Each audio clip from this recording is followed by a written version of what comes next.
Right. So I think that we should be a little bit humble here, as we are starting quite a well, it's a virgin activity I think we make now, because it's a really first activity in any foreign language that we make together and autonomously apart anyway. Well, for everybody that will have no freaking clue about who those two guys are, we live in Poland. That's, this country between the east and the west in the Europe. Small yeah. And our main activity is something that we call neuroconsciousness.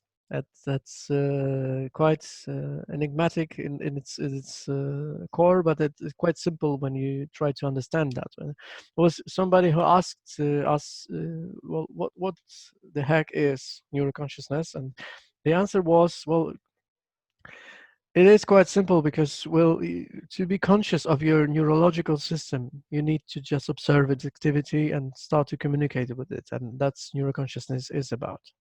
I think that's the first thing. Yes, that's true. You have to find different pathways to get to the same place. Yes, to get the same, to achieve the same movement. So you can find really different let's say pathways, neural pathways even, to find the solution. Yes. So sometimes it can be funny. Sometimes it can be like you don't think almost anything. Yes, in your body. The movement is like micro movement, so it will be quite smooth. Sometimes without any let's say seeable, also you can't see it, the movement, but you will feel it in yourself. Yeah, well, the experience which we collected to make this, well, the composition we called neuroconsciousness, why we really found this common name for that initiative, is that, well, we've studied a little bit some different kinds of dealing with one's neurological system in a way that it is self-aware, self-used, and concentrated of comfort, of being a creator of one's way of using the neurological system one has. And this is both coming from motor side, which is related to the motor system, which was called, well, based on such methods like Feldenkrais, for example. It's not all. On the other hand, you go from the mental activities connected to neurolinguistical skills, which are more related to communication uh, performed by one's, mm, well, say, internal activities connected to some communication skills, but concentrated on communication with oneself. And we decided to broaden that with some tools, like using one's imaginary phantomic structures when practicing. This is quite revolutionary. I think that nobody does that. So the first revolutionary thing we decided to do is to connect neurolinguistics and neuromotor methods like Feldenkrais together, combining that into quite huge efficient system.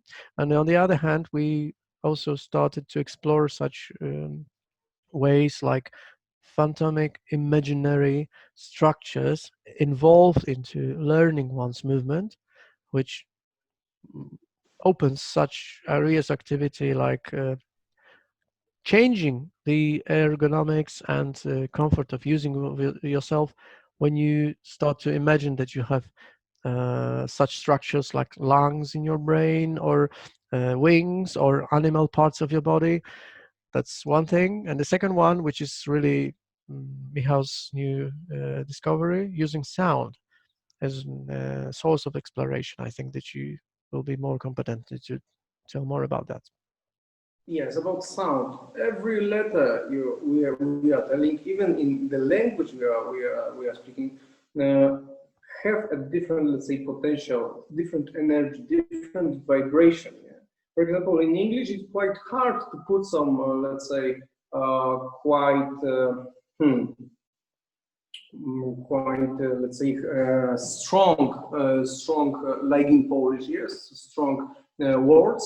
To put so many vibration, like yeah, something like very, really, really deep, yeah, going from, growing from inside, going out from inside. So even that will, let's say, change the minds, change the consciousness of these people, change the way they will think, they will move. If you use different language, yes. Let's have a look at the Italian, and let's have a look at French, let's have a look at English lessons, at English language and Polish language, yes. Yeah, let's talk about the German, yeah, it's quite hard, let's say. And only this smooth, let's say, smooth difference, it's taking our body to move a little bit different, to make some different vibration inside. Yeah, even the perception of the, let's say, ability of our movements will be different. Oh yeah, this is more likely.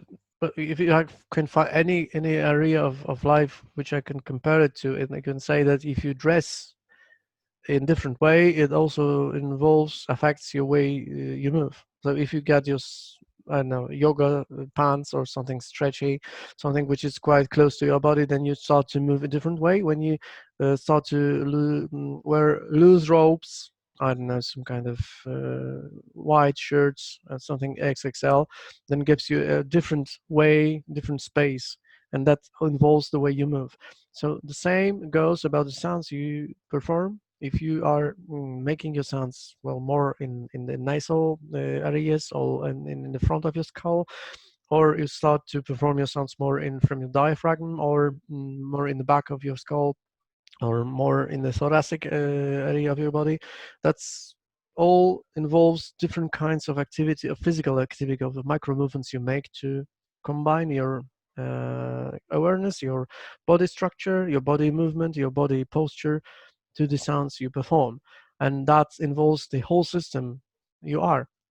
And I think that what you just said is the first signal that it should be taken into consideration when you say that you change your awareness, when you switch to a different kind of phonetics, when you switch to a different kind of vibration you uh, emit to the environment.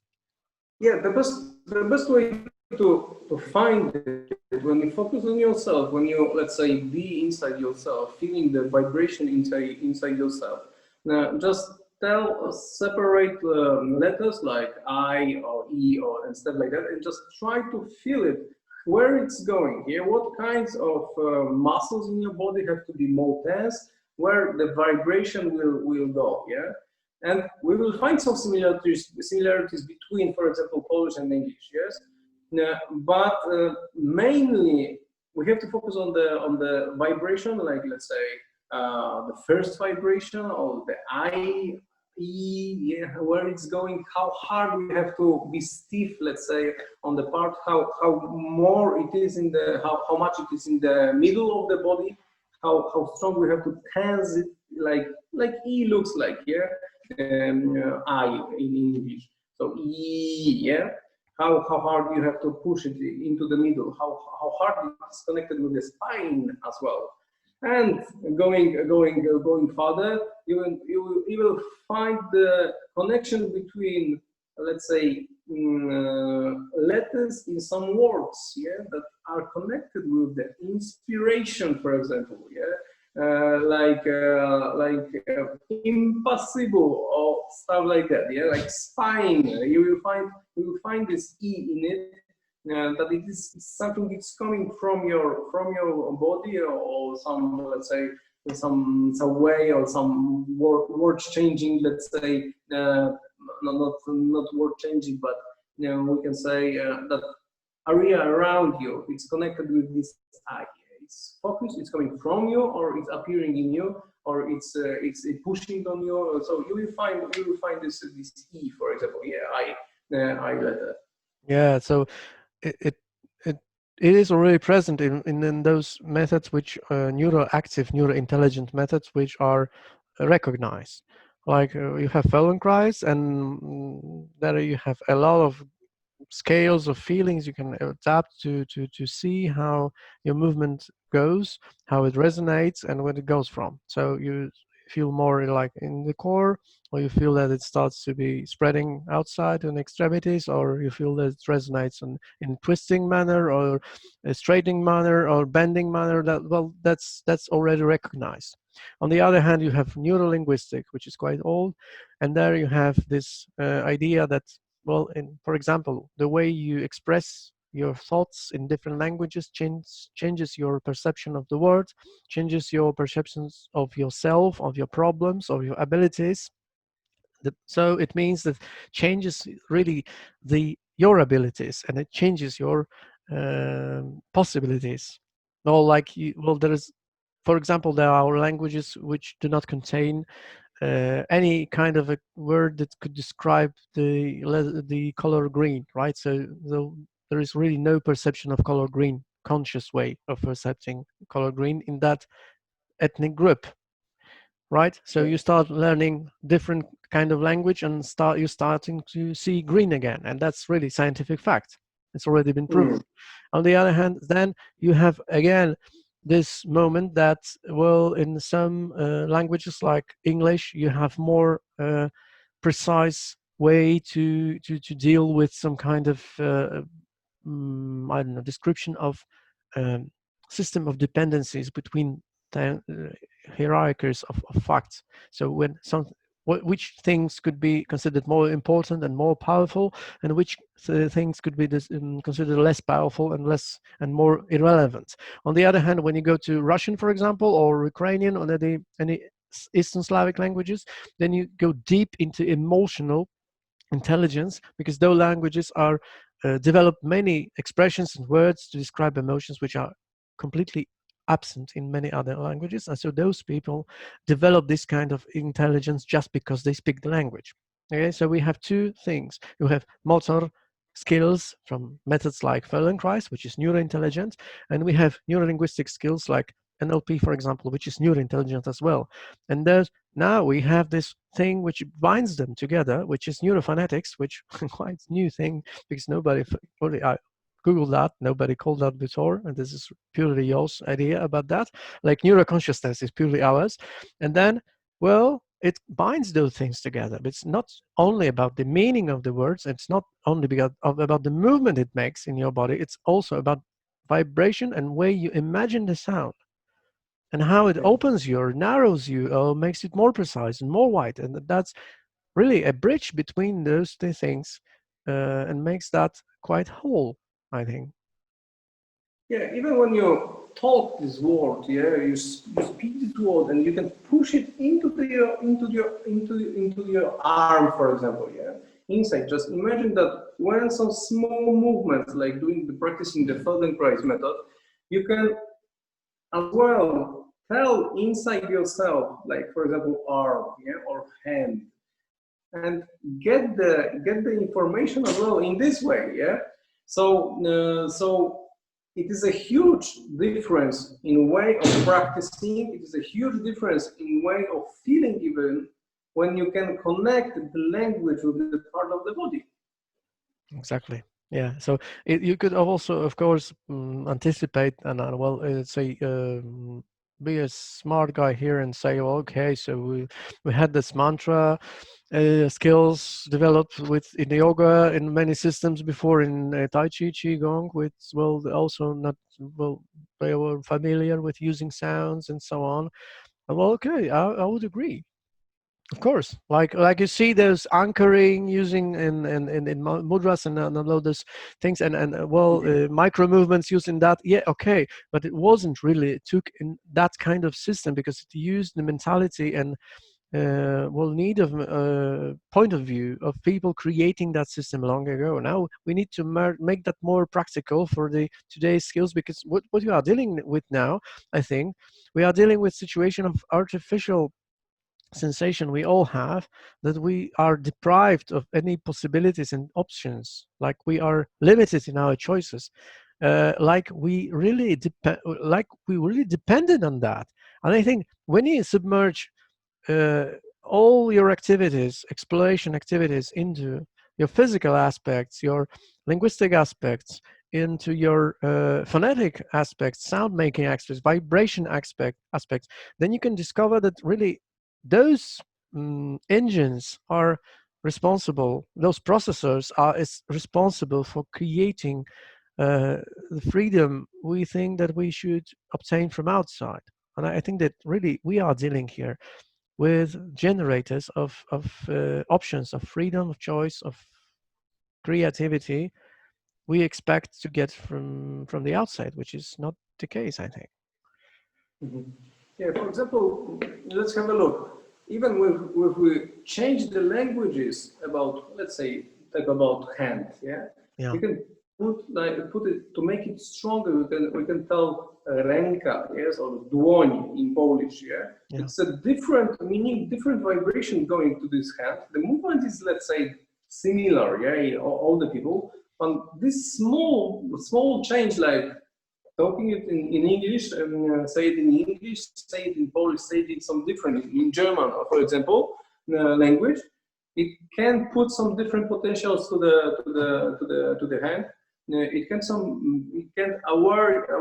get you some awareness of the different abilities really of this part. Yeah, but for me, when we're starting with this neurophonetic, we have to focus on our, let's say, core language like Polish, yeah, because that's our, let's say, neuro core. But then we have to like find some new pathways, like putting the English words, putting the German words in these parts, taking them the words stronger, or even looking for in Polish language stronger words for the same part of the body, yes, or putting the softer like dłoń and ręka. Yes, it's a different potential, it's a different vibration we can say, or different neural pathway even in our body. yeah, yeah. That all will be more similar to a different movement gradation, movement intensity and range. And from the linguistic side, it could be more comparable to like using expressions which could be seen as more hard and harsh and um, let's say narrow Mhm. instead of more soft and versatile and open expressions. Like you are asking narrow and closed questions, like for example, how much and when did you get it, and is there anything else you can do? Or you are using questions like, okay, how does it work, and can you tell me more about it, and how do you see that, and why do you say it so, and how could you express this otherwise? So okay, you have different kinds of expressions, you have different kinds of movements, and you have different kinds of sounds you can make, which influences different kinds of the ways you use yourself. And that creates options. That is the source of freedom, which is the core sensation of ourselves. And then, well, it influences decision making process in ourselves. And that really is the things we are hugely in need now. But everybody looks to how to create private freedom now. Everybody tries to find a way to get outside the box and stop being feeling like stop feeling limited or being forced to do anything, right? And well, you cannot do anything about that if you start to fight the structures which, well, in your idea suppress you. But if you go, like, you get this movement comparison, we get this allegory of your body. When you start to fight your box with your body, then you start to injure your body in the process of freeing yourself, because you start to adapt your body to the limits you imagine you're in. But when you start to move within the limitation, like what limitation? Like any kind of limitations you get, injuries, pulses, neurological injuries, and any kinds of problems you can feel with your body.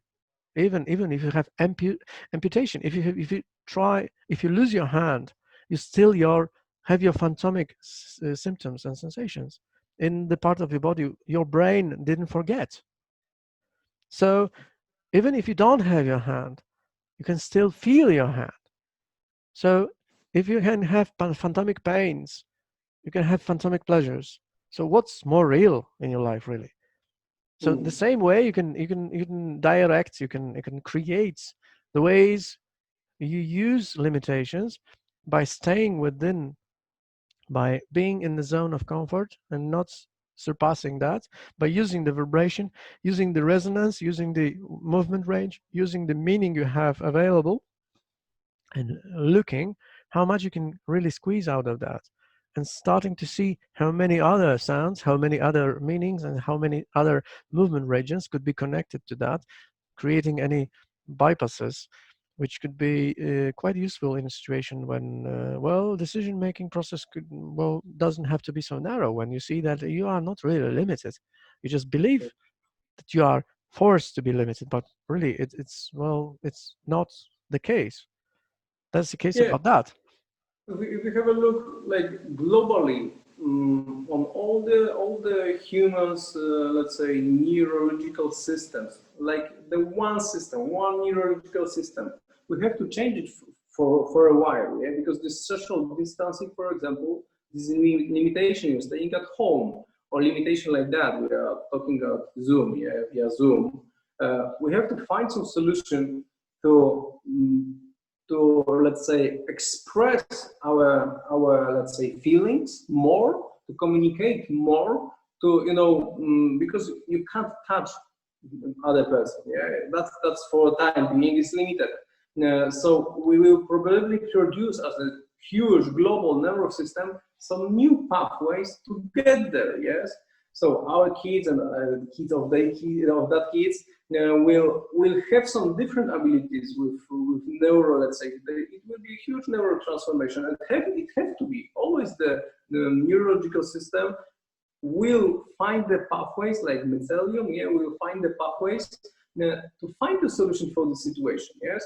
But for the time being, for neurophonetic, for let's say neuro ability, neuro awareness, it is one of way to find the different solutions, yeah, to make them more smooth, to find the fun in this let's say searching engine, yeah, in our body, to connect voice, to express more, talking to with somebody via Zoom, or to feel even more the person on the other side of the monitor, yeah, of the computer, like, just watching, having the more connections, having the tunnel of connections with this person, breathing the same, trying to do the same micro movement, trying to catch more. Yeah, so we will change for sure the expression of ourselves, and the language is for sure is going to change.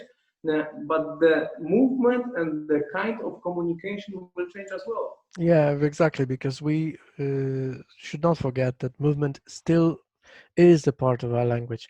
And the same goes about the phonetics, which was the pre-language, which was really the primordial language.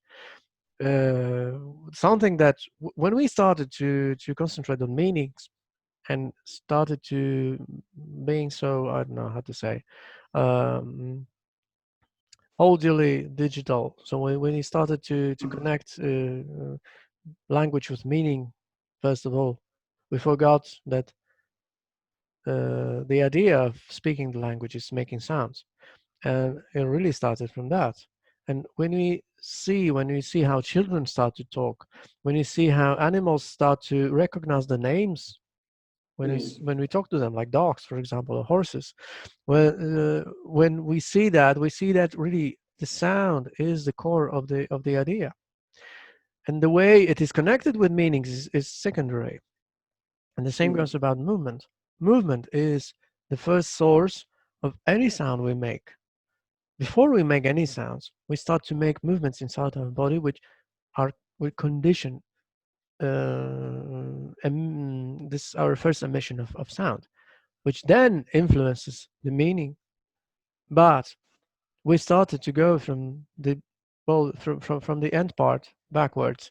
Like we start to think that if that's the meaning I want to get, I need to narrow that sound to that kind of vibration, and then it influences my movements, so I can I understand match the communication, right? So I really narrow myself from the conceptual idea of the language, and then I really start to suppress my sounds I make. So I stop it develop, and then it also influences my movement, and I start to age because I stop to learn. And then what we do in neuroconscious methods, is like we are throwing this, I don't know, fire in the hole. So we're throwing the grenade into that structure, and you see how it starts to learn itself when we really let that happen, because we start to trust. You saw it. Well, you're talking about fungi, right? Wait, about this primordial structure um, of the whole I don't know, this matrix of those little creatures going out up from the ground, right? It goes the same with the neurological system. When you start from the motoric expressions, impressions, resonance, which is also felt in your breath, which is also felt. Well, the breath is really the movement, which really is responsible for the space between your impulse and reaction. So there you get the idea how to see yourself out, a part of any ideas which other makes you believe you are. And then again, so outside the concepts you receive, the breath is the way. A breath is the first idea. The breath is the first condition to make any sound. And then when you make the breath, then you can make a sound. So you can make a sound, or you can create any words, any concepts, any languages, any ideas, any kind of intellectual production. And it's all that is switched in one circle. And then, well, in what can you do to make any change, to make us understand how we can change that? I think that we just need to touch ourselves in any part of that composition and start from the point when you feel present. Well, Yeah, it yeah, doesn't matter when we start from breath, whether either we start from the movement, either, or we start from sound, vibration, or linguistic aspects. It yeah. just Yeah, we are starting from ourselves. So even if that, we can start from I. Yeah, I am. I. It's going like from A, you're going to E. Yeah, I mean I. Yeah, E. it's going from the outside and focusing on the inside. But in Polish, it's yeah. It's going from E and going outside. Yeah, that's a huge difference. Yeah. Yeah. But anyway, the movement is the same pathway. Yeah, it's going. The Polish is like E and going outside, like the nerves, the root nerves are going from the spine. Yeah, and in let's say in English is I. Yeah, I Mhm. am. So the I is going from outside A, like this shape. We can say you can even feel it in your body that it's going to the focus of E. I. Yeah. Yeah. AI, it's a different feeling in our body, but even that can can show us this first thing, connection of the speech of this word going through our body. It's connected with some pathways that have to be, let's say, stimulated, have to be a little bit tension to make it. Yes. And then for sure we connected that with you, we'll say with some ideas, I am, or yeah, jestem, yeah, in Polish. And that's a huge, let's say, step in our neuro ability. Yeah. Yeah. Something like when we imagine the alphabet, when you see that the English letter I is written from capital letter, and on the other hand, Russian letter Ya and Ukrainian letter Ya is the last letter of alphabet in Mm. Cyrillic. So then you see how the subconscious idea are created when I in Slavic, Eastern Slavic languages is put on the end, and I in Germanic languages, especially English, is put in the first place, written from the capital. So Mm. the idea of me is put in different way in mentality of the speaker, and then Yeah. you combine that with the sound when you said I, which goes really inward, so you attract attention from outside to inside. And when you say yeah, it means that your humble start spreads outside, that the outside world is more important. Okay, so when you ask, Even if you know karate, yeah, karate. yeah, Yeah, it's going. Concentration of the energy is going to from the outside. Yeah, and express it. Yeah. yeah, So you will find it. You will find this connection between languages for sure. But to start it good, I think we have to focus on our language, like our let's say core language that we are learning from and hearing the most. Yeah. And then from there try to find, oh, how it is in English, how is it in German, yeah, how can I feel in the body the same let's say meaning by how it's feeling in the body. Oh yeah, because it is not only conceptual idea that when you start speaking other languages, you start to feel different about yourself and your feelings and expressions and everything you start to describe. It's not only the things, the ideas are put. I think that's also about the sounds you make. Yeah. When you switch to English, you start. Well, I really I think that we would imagine those things and ourselves differently if we had this conversation in Polish, which we had. And I think that really it was different, not only because this is our mother languages. I think that it's more that the sounds are expressed in other parts of our body, and ideas, of course, are connected to different kind of mentalities and connections. But most of all, we use a different parts of our the sound generation system to create the expression of those ideas. So it Yeah. makes Yes. a different effort to make that understanding. So it really changes point of view on that thing when you use different language telling that. So that's a huge therapeutical influence just in one switch, just in trying to express yourself in different way.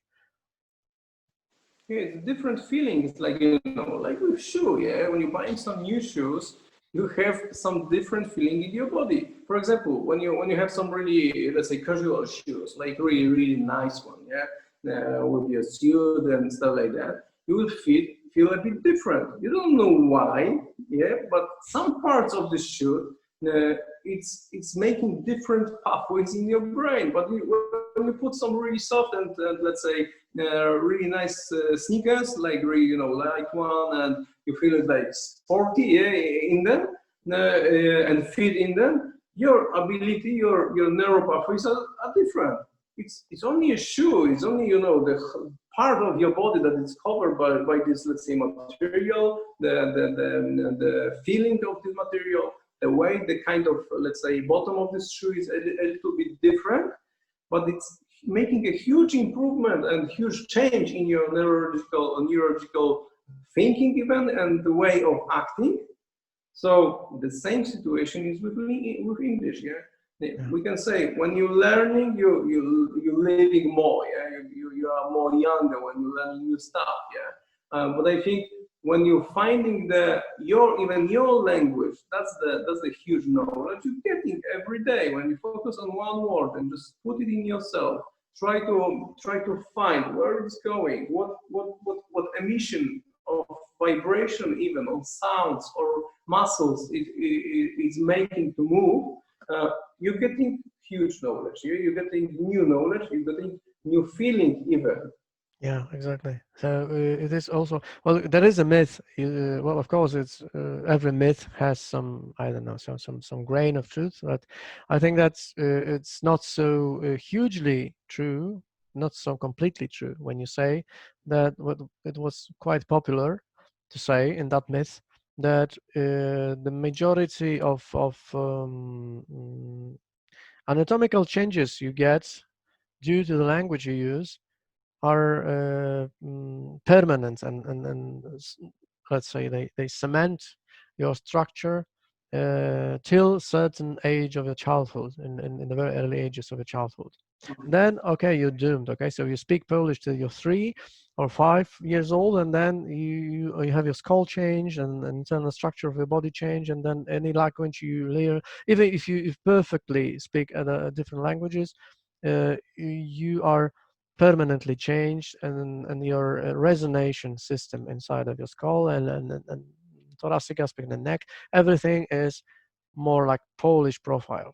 Okay, so there's one myth, and well, it is a myth because I've noticed, because I'm from multilingual family, and also my child is from the multilingual family, and I noticed that well, there are languages, of course, which I learned from the very starts of my life, and I had a comparison as a baby, and I see my the younger son has the same ability to switch to Polish, Russian, and different languages he learns. But also, I learned some languages after, when I was a grown up, really, when I was really formed, cemented structure, as the myth says. Okay, so everything which made me switch fluently and start to change I really felt my internal structure was changing, starting to be more flexible, and also my mentality started to change in the same way we just described in the previous sentence. It was before, this was because of, I started to imagine how I would like to sound, how I would like to sound in my own ears. And that really started to change the way I made those sounds, and that really started to change the way I am. It really influenced. I really believe that, because really I've shown that I started to feel differently with my breathing, with my movement, and well, it couldn't have been happen when, if I wouldn't be changing on micro level inside my anatomic system. It really should be connected to that, because when you practice Feldenkrais on any kind of neuroconscious method involving your movement, you see that micro movements, micro changes change your structure, which is considered permanently changed, which is considered permanently fixed. Nothing is permanently fixed. When you start to explore your micro options, and you start those macro options to develop, and you start to change, really, you are really starting to be free. And that includes the phonetics, and that includes the way you start to see yourself because of the sounds you generate. Um, Yeah, yeah, and in this micro movement, we can really, let's say, put it like similar. It's a really similar thing. Telling about something, speaking about something, and making the micro movements. For example, we can use similar, let's say, tools for it. For example, when you wish to make a micro movement of your neck, you can imagine that you have some stick, like really long stick, like 4 meter stick, going on the one side parallel to the ground, and you just touching by the stick to the ground. Yeah, so the micro movement is appearing. Then you can imagine it's 8 meter long, yeah, and you making a small movement, a little bit smaller.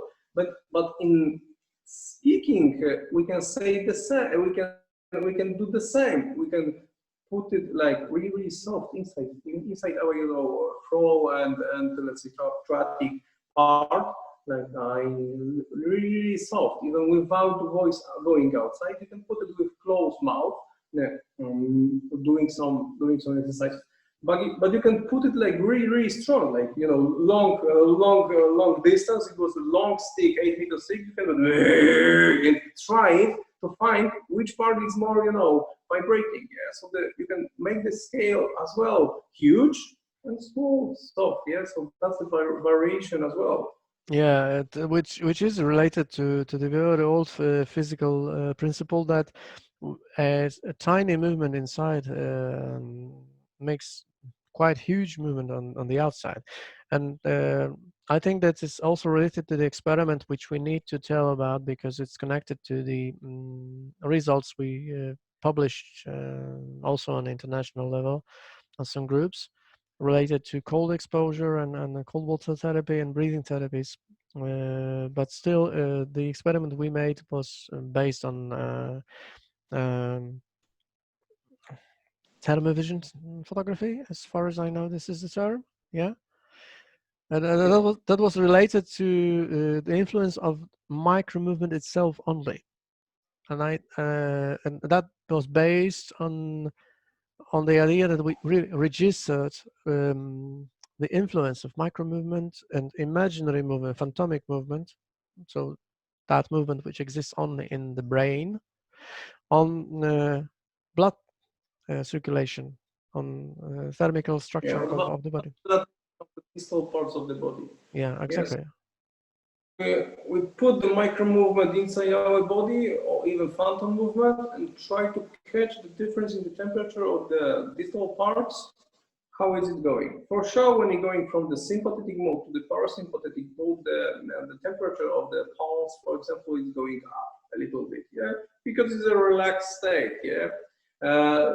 But anyway, that the confirmation as well that the, let's say, this phantom movement or micro movement or third enterprise method has a huge influence on the sympathetic nerve to go to the nerve pathways to go to the parasympathetic state, yeah, to Yeah. go to the relaxed zone of the body, to vasodilate the parts of the body that have been constricted for a long time, yeah. And that's really, let's say, harm ourselves, yeah. Because when we have some pain, when we have some limitation in our body, we can, the body in long time, let's say, the body is doing like some, let's say, vasoconstriction, yeah. It's thinking like, okay, this part is not working quite good. I feel the pain like long time, 2 or 3 months, 4 months, yeah. So something is probably wrong with this part of the body. So I have to vasoconstrict it. Okay, I have to like cut it off. The function is going down. Don't move it. It's a let's say broken part. Even in our thinking, it's like that. Yeah, we're looking for the solution like MRI. You know, oh, I really broke down. Yeah. So the vasoconstriction is going in anyway. It's making the coldness, we can say, and the movement, the tension of the muscles, for example, in the arm, is more. We can see frozen syndrome. Yeah. And for in Feldenkrais or in neuro abilities, neuroconsciousness, putting only the micro movements in some distal parts, not in this place, which is already limited. We're looking for some different pathways. Yes, like on the playground. When something is broken, let's say some part of the playground is broken, you're not going there. You're having fun on the different stuff, yeah, jumping or playing basketball or whatever you want. And then the ability of the fun is the same, and this part will, let's say, change. Yeah, Oh you yeah. will notice the vasodilatation in this part. Oh yeah. And so we can do the same, I think, with the phonetic stuff, with the changing of the words, or with you know focusing on the how to put this word in some on this vibration of this sound from our mouth, going, for example, to the brain, going to the leg, going to the knee, going to the pelvic area. Yeah, that will change it. It is. I think it is the same part or the same similar tool, like thinking about movement. Yeah. Yeah. Exactly. It brings me to another case which I observed to one of my friends, because me and him were part of some neuro linguistic training, and there we had one of the skills which are connected to internal conflict resolution. So the idea was, it's quite an old skill in NLP.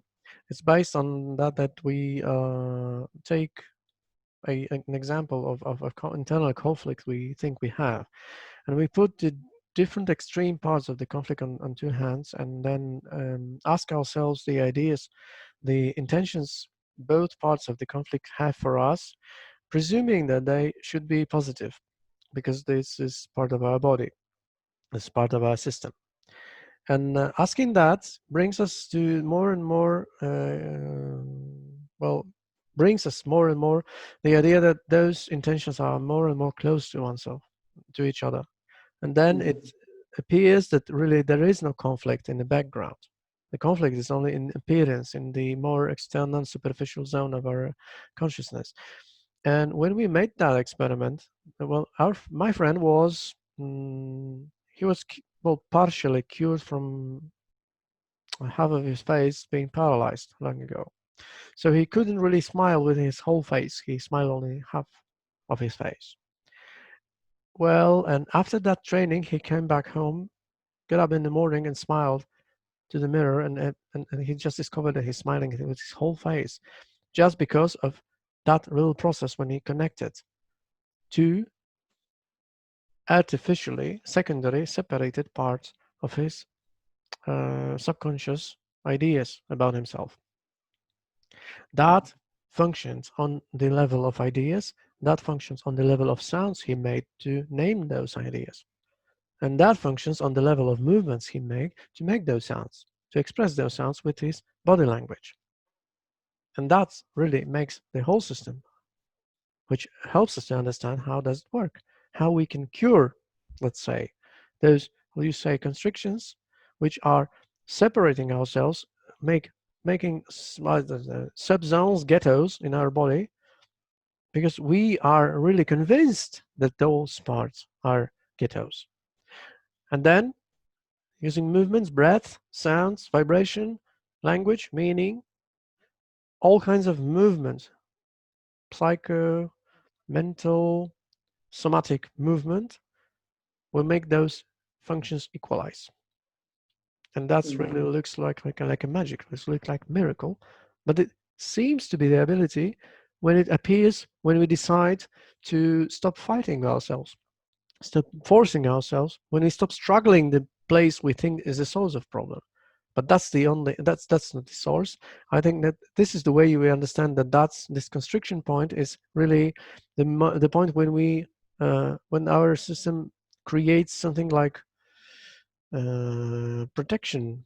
I don't know, protection system, and fighting that really makes the resistance stronger.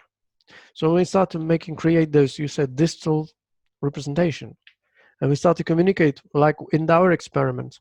We started because I was suffering from cold hands for quite a long time.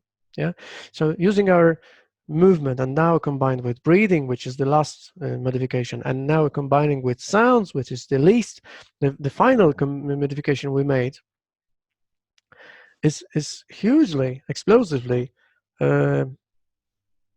creating, bursting the creativity to make any kind of bypasses of any neurological creations, the connections inside our system, which makes this resistant point irrelevant and starts to resolve just because it stops being helpful. And really, I don't know if I'm expressing myself good, because probably we are talking too long and it's quite late, but I think I'm making the point, yeah. Because what's the idea we want to make? I think that our experiment with thermovision is going to have more stages in the future. I think that we are going to involve sound, vibration, breath, and other things, because, well, the experience already we have with our patients and clients is like the people are having like syndromes like arthritis or Raynaud syndrome, well, practically disturbances of circulation in the extremities.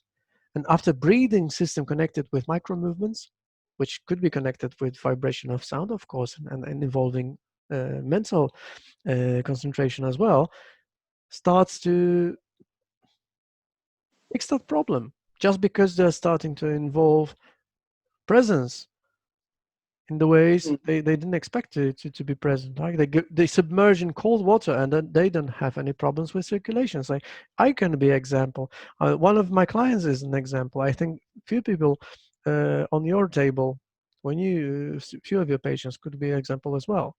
And I think we need to say now that few of our experiments in the future are going to be documenting that. Yes. Because, I was documenting, let's talk about acupuncture, yeah? Because, there is a kind of acupuncture, we can call it balance method or distal method. You're looking for some similarities in the body, yeah? Like the wrist will be similar to the ankle, yeah? The palm will be similar to the foot, the knee will be similar to the elbow. And in acupuncture, we are choosing the similarities, so we are let's say, distal from the broken part, yeah, of the body, stimulating it's quite hard stimulation, yeah. Let's say to compare to the soft micro movement, the needle penetrating the soft It's tissue quite and the violent, yeah. it's like it's violent, yeah. It's a huge, let's say, Intervention. impulse Yeah. against feldenkrais or against neural awareness or micro movements, yeah. But anyway, probably this feeling is the most important part of this job, yeah. This feeling that this, let's say, this little soldier like needle is in the elbow, so the ability of focusing on this part, yeah, of ability of, let's say, thinking about this part and even talking in yourself about this part. Oh, my elbow is really, hurt, yeah, for example, inside your body. Doing something in the neural pathways for sure, for sure is connected with opioids, with enkephalins going to the bloodstream. But anyway, we have to think about our body like the brain is not only in the scalp, it's everywhere. Yeah, it's in the skin, it's in the every part of our body.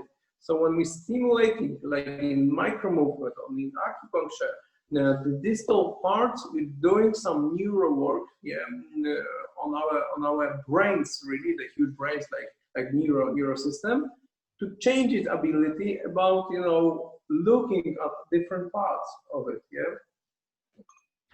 Yeah. And we document that with thermovision for sure. Oh well, that's the most important thing, because what we are doing here, with what we are dealing with, and which we take courage now to talk on international level, risking to expressing that in our secondary languages, is that it is well, I think that this is really the high time to make that known to the wider public, that it's quite serious, because what it's not really that we observe, but of course on different, in some elements of the things we do, it is quite it's nothing new, because it's quite old Mm. skill.